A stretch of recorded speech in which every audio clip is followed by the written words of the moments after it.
Hi, welcome to Observations.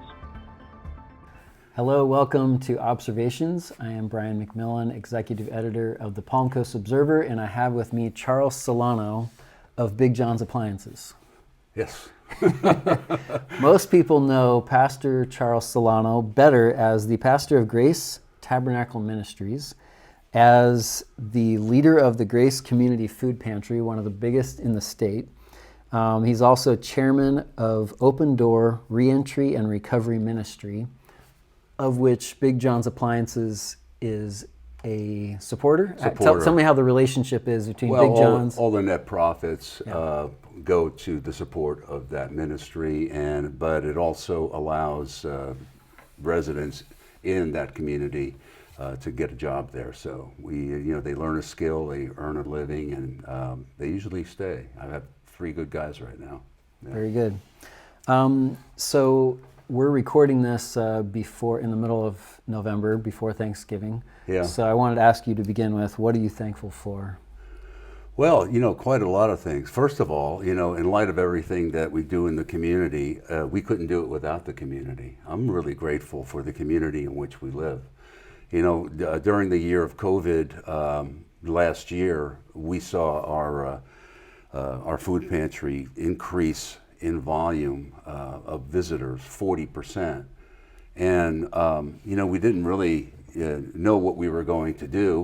We trusted God through it, and it was amazing that the community just started to show up. They saw the lines, and they reacted to the line. We had people just drive up and drop off checks, drop off food, people on bicycles. Because they saw the line. They saw the line. Businesses started doing fundraisers for us. I mean, the community jumped in. It's really, we are the volunteers for the community in that regard, for this particular ministry. It was just amazing. So, we had up to about 6,000 visitors every month, and we were able to supply them. And we even made special extra days for the school district, so that they wouldn't have to stand on line. We do a backpack program, and the parents of those children, of course, were families that needed some help. So we were glad to do it, and I'm so proud of our volunteers because maybe 3 or 4 decided to sit it out. I mean, we do have some really older people there that love to volunteer, so it was just amazing, really. Decided to sit it out because of the pandemic? Just being careful, yeah. So again, thinking about the season of Thanksgiving, if somebody said to you, I have a lot of problems in my life, I don't feel thankful for anything, how would you respond to that person? 1 Thessalonians 5:18, in all things be thankful. That's kind of a decree. I mean, he doesn't say be thankful for all things. He says be thankful in all things, because situations change, and I think we all experience that growth process in Christianity as we find ourselves sometimes in circumstances which are not to our liking. I'm not grateful if I'm sick.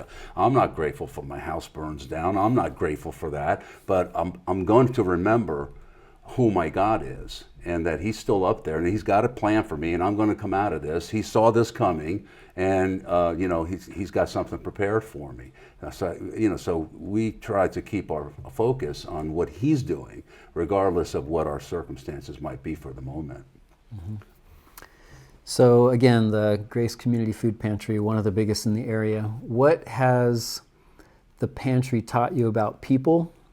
And what principles have you learned about managing a large operation from running that food pantry? Well, about people, you learn a lot, because if you're there on a consistent basis, you're just not doing this sometime during a holiday season. You're there all the time. You're there consistently. I find that people begin to trust you more with other things in their life. Whether they're in a bad situation at home or whether they're in a bad situation themselves, they trust you more for even spiritual matters, and so it's about being there, rather than we haven't had to intrude in anybody's life. Would you give me a chance to speak to you? That kind of a thing. They come to you. And so it's very rewarding that way. You also learn to forgive a lot, because not everybody, is going to be a forthright person sometimes. People do work a system. There's a very small percentage in the industry across the state, across the nation, maybe 10, 12% will work the system. But you know what? If they're willing to do that on an ongoing basis, they must really need the food, or maybe they're selling it. I really don't know what they do. If they were honest with us, we'd be there to help them. But you run into that and you have to let that go. I'm not going to invent another program for 12%. I'm going to worry about the 88, what's more convenient for them.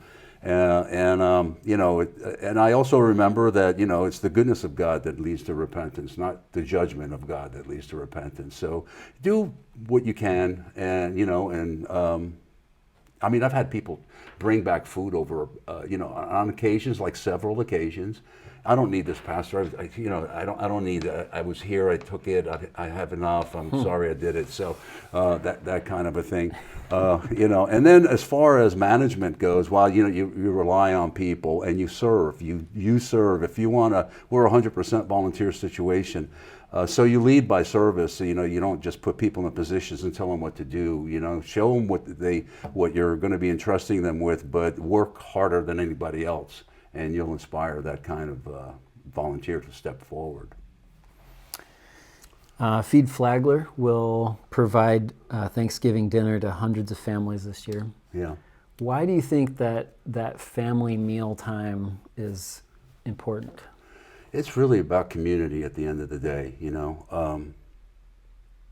excuse me.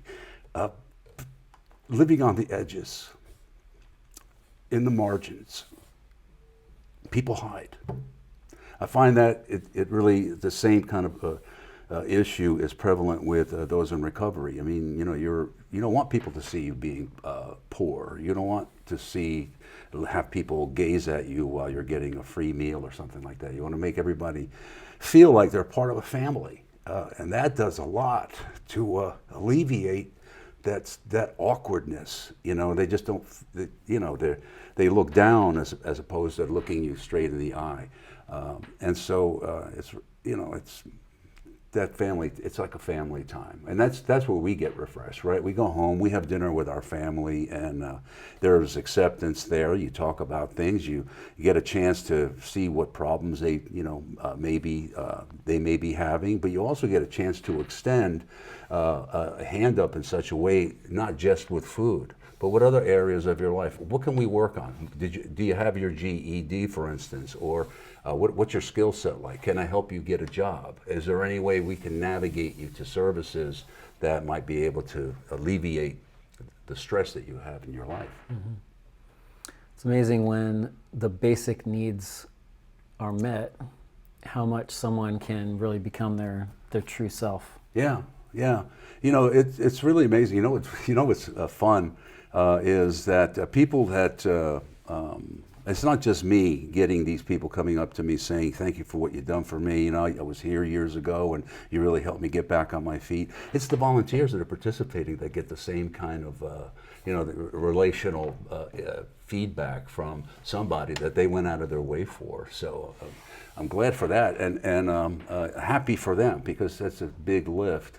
And so it's a great opportunity. I found that, the pantry, as it grew and blossomed over the years, that people everywhere, either in church or outside of church in a different organization or something, or just plain old citizens, they're looking for a place to serve. And it's an opportunity for them to plug into that they're really looking to help in some way. Mm-hmm. So shifting gears to the pastor role that you have, when is that role the most frustrating and when is it the most fulfilling to be the pastor of a church? Oh boy, well. Not that it's ever frustrating. Right, I mean, well, there is. If we're honest, it can be frustrating no matter what size it is, right? You have to, we're commanded to love one another as Jesus loved us. So, you grow in that process. I mean, as you're bearing the fruit of the Spirit, the last fruit of the Spirit, you start off with love, joy, peace, and loving kindness, long-suffering, and, on and on. There's 9 fruit. But the last one is self-control. And while you're exercising the other ones, that's the last fruit to grow. While you're exercising the other ones, you're developing self-control until finally you get to a point where you can be somewhat stable in it. Early on, I'll be honest with you, I'd pull my hair out every once in a while, and it would just be like, oh my God, how do I handle this?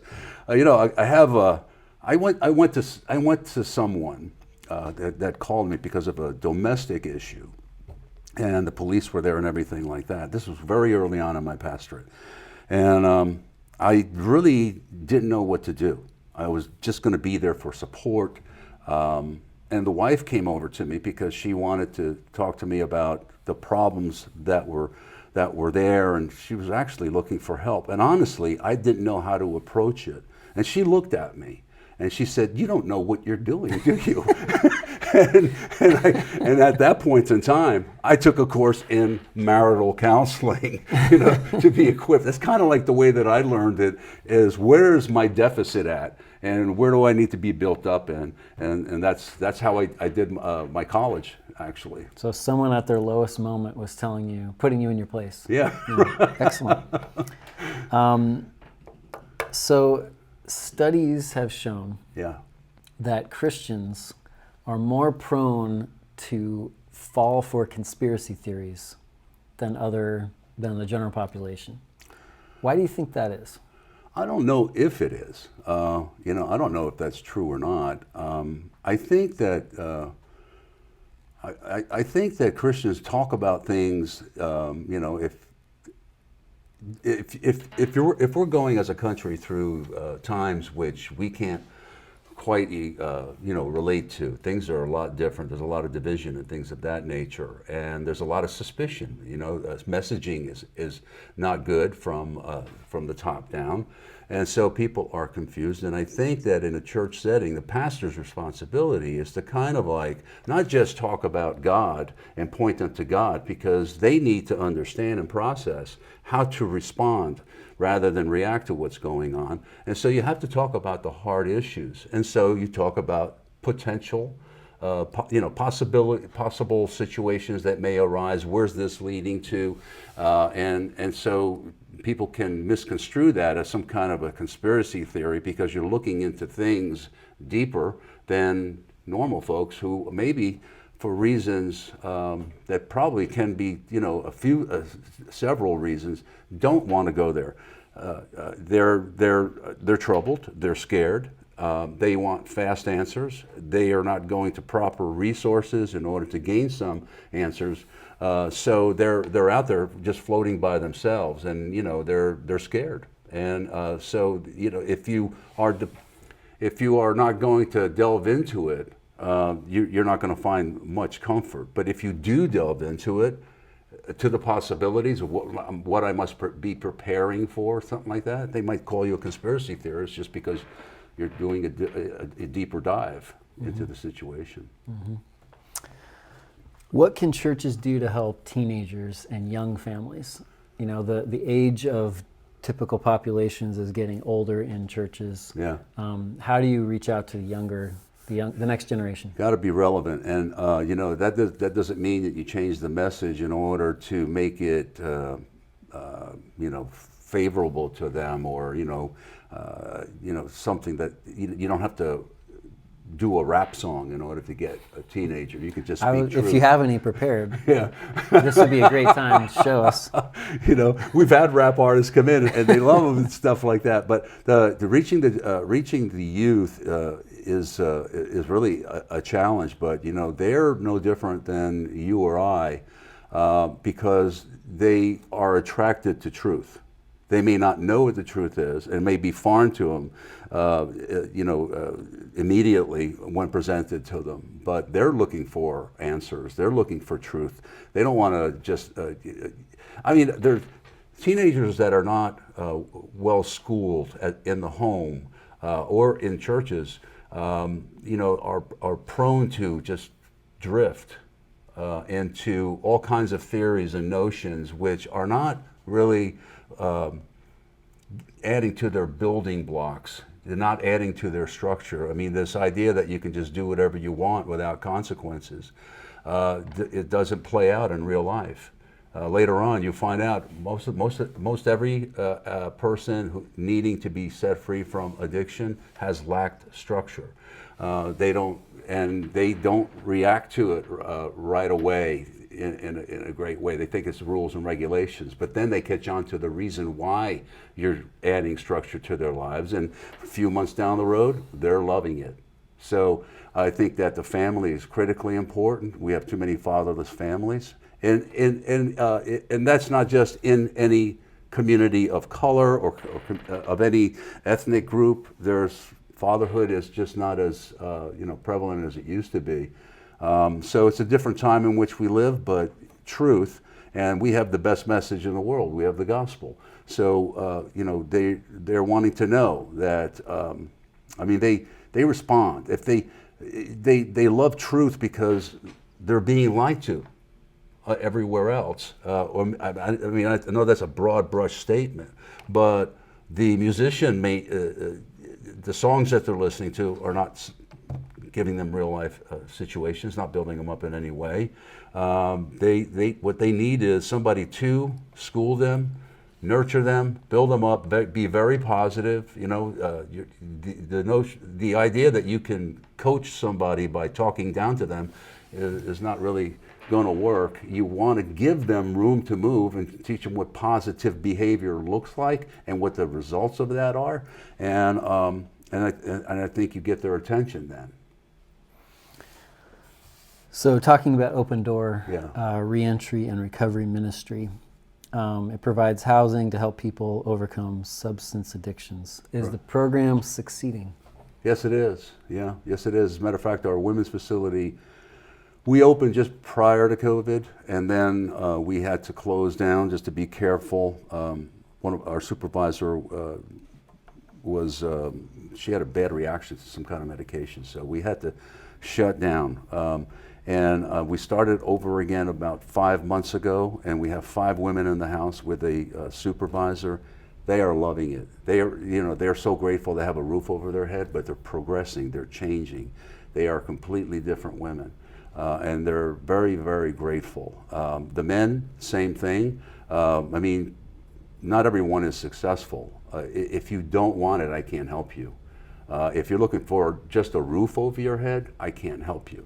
If you want it for the right reasons, if for instance a person comes in and they're going to be given a car for completing the program, they're probably not going to make it because they're doing it for something other than themselves. So you really have to come to terms with yourself, understand and realize that you can't use because you have this nature. It could be genetic, it could be behavioral issues that need years in order to be worked out. You're going to go what they call on a rip and a run, and you'll be on the side of the street somewhere. You may even you'll overdose or you may even die.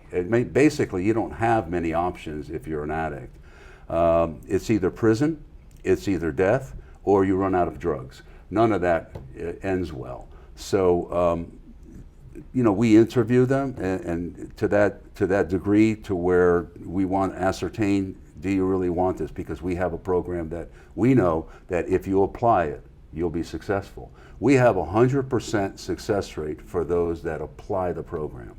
Not everybody does. So then you factor in those numbers, but the true numbers.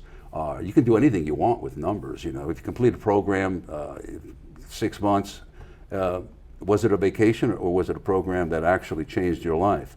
So at the 3-year mark, the numbers change a lot. It's at the 5-year mark where true recovery really takes place. So those are the numbers that we're concerned about. And I'd say we're probably running about 65, 67%. We're careful about who we take in. We'll give anybody an opportunity, but if they don't really assimilate into the culture of the house, it's going to be difficult for them to remain there. Last question. Yeah. What is your secret to time management and productivity? Because you're involved in so many different things, helping people in different ways. How do you keep? How do you do it? Yeah, a lot of people ask me that. I love what I do. Number one, I love absolutely what I do. I mean,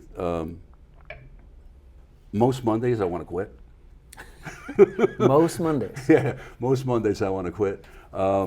You know, you've geared up your whole week for that, for church services and things of that nature, and you've done a lot that whole week. And I have to take a day to kind of like review. I don't do much thinking on Monday. I try to not make any decisions on Mondays, but I structure my day. You know, I live by a schedule, and then I have to make quick decisions when something happens. If the food pantry operates like this, hey, I have a truck for you and it's coming now. So I have to change everything there. And then what I'll do is I'll go back and make up the time whatever I left. I kind of live by the 4 A's. You have appointments, you have assignments, you make adjustments, and then you have an assessment. So everybody has appointments. You go to work, or assignments. You go to work and you do your daily thing, and then you have other appointments like counseling or this interview, for instance, and you have that. But then something always happens where you have to make an adjustment. It takes you out of your routine for 3 or 4 hours. I can't lose those 3 or 4 hours today because I have to make them up. I have to get back to what I was doing, make them up. Otherwise, tomorrow I'm behind the 8 ball. And that snowballs towards the end of the week. So I live by those 4 A's, and then at the end of the week I make an assessment. How did I do? And you have to be very honest with yourself.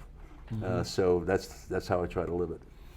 Well, I think most people who see what you do would say that the assessment is, 2 thumbs up. Thank you for everything you do. It's really incredible how the community benefits from your life.